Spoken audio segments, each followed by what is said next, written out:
just want to add that I think that whoever wrote that question is a great question, because it's something that I've struggled with, because I don't know why we're harder on the sin of homosexuality in mainstream Protestant churches.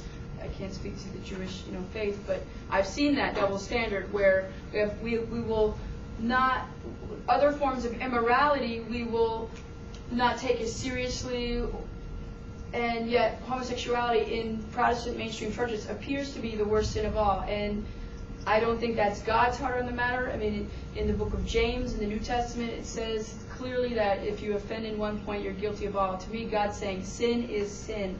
He doesn't, even in scriptures like, for example, in 1 Corinthians chapter 6, verses 9 through 11, where it mentions homosexuality in a list of a number of things, what I love about that passage is he just puts it all together. He's not saying, there's no indication this is in rank order, this is the worst, the best, and if it was, homosexuality would be at the first. It's not. It's in the middle.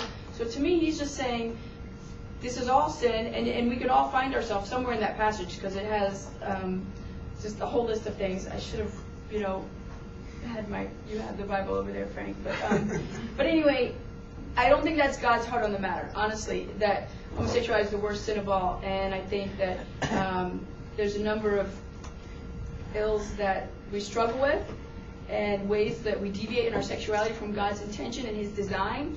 And for me, as a Christian, embracing trying to uphold a biblical standard of immorality, I'm called to not only walk away from homosexuality, but even heterosexual immorality. One time I was out with a guy, and I remember talking to a friend of mine the next day about my impure thoughts when I was dating this guy, because as a Christian, I'm not going to say, oh, well, since it's heterosexual, just go for it, right? I don't have this feeling as long as it's not a gay thing.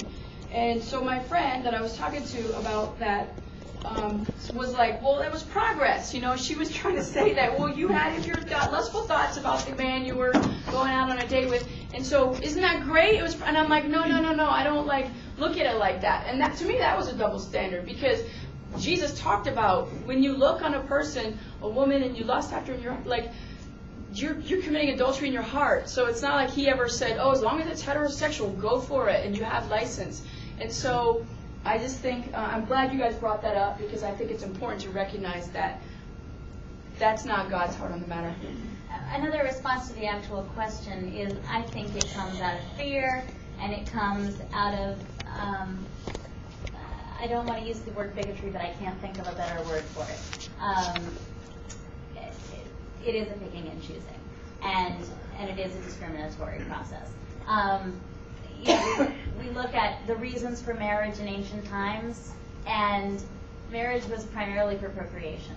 Well, we have lots of people, heterosexual couples who are married today who don't have children, and we don't go and tell them they have to get divorced. In fact, the Talmud didn't even tell them they had to get divorced.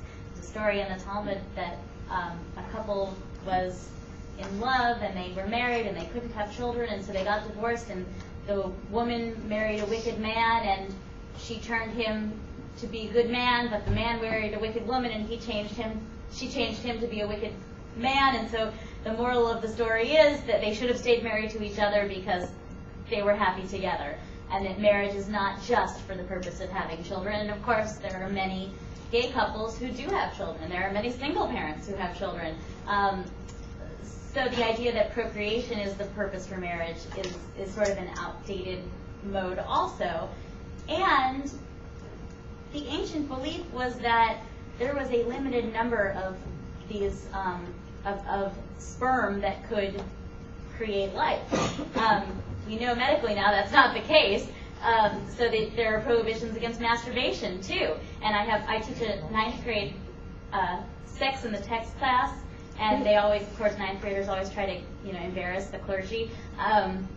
And so I had this one 9th grade boy, and he said, so, Cantor, does Jewish tradition say that it's okay to, whack it? And I looked at him and I said, yes, you can whack it. And the thing is, no, Jewish tradition is very clear that is not allowed. But in the context of, we're here to, marriage is for procreation, and we have a limited amount of this stuff, that's the prohibition. You know, now we know there is no limit to it, and that's not the only reason we get married, and so it's a different context, it's a different time, we have different values. I'm not sure quite where we find that the ancient belief was there was a limited number of sperm that actually took place, and indeed the Jewish religious tradition, in fact, is very, very clear that masturbation is also prohibited, and that you're not supposed to waste your sperm, and it doesn't have to do necessarily with producing children, but also with the fantasy that normally goes along with it, and that kind of thing. And that's another whole topic which I was going to discuss with Cantor, Greenblatt, I guess.